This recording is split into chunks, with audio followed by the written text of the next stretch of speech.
იმედის წარმომადგენლებს მოგზაურებისთვის, საბრძოლო დამსახურებები საქართველოს ტერიტორიული დაცვისთვის.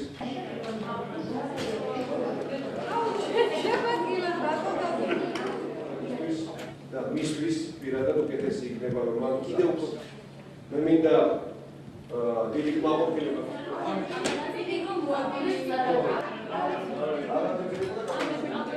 ჩვენ შევთანხმდით გაერთიანებული შტაბის ხელმძღვანელთან გენერალ გიორგი გალანდაძესთან, რომ სწორედ ბატონი ვახტანგი იქნება სწორი კანდიდატურა იმისთვის, რომ ჩვენ ერთობლივად დავიწყოთ საქართველოს შეიარაღებული ძალების საბრძოლო მზადყოფნის ამაღლება და ასევე თავდაცვის უნარიანობის გამყარება.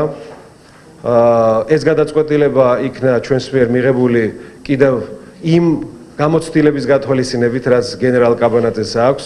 აქედან გამომდინარე, დღევანდელი საკადრო გადაწყვეტილება, ისევე როგორც მომავალი საკადრო გადაწყვეტილებები, იქნება ერთობლივად დაგეგმილი, რაც მხოლოდ და მხოლოდ ხელს შეუწყობს ჩვენი თავდაცვის უნარიანობის ამაღლებას და პროფესიონალი კადრების სამხედრო შეიარაღებულ ძალებში სამსახურის გაგრძელებას. ჩემთვის არის ძალიან დიდი პასუხისმგებლობა.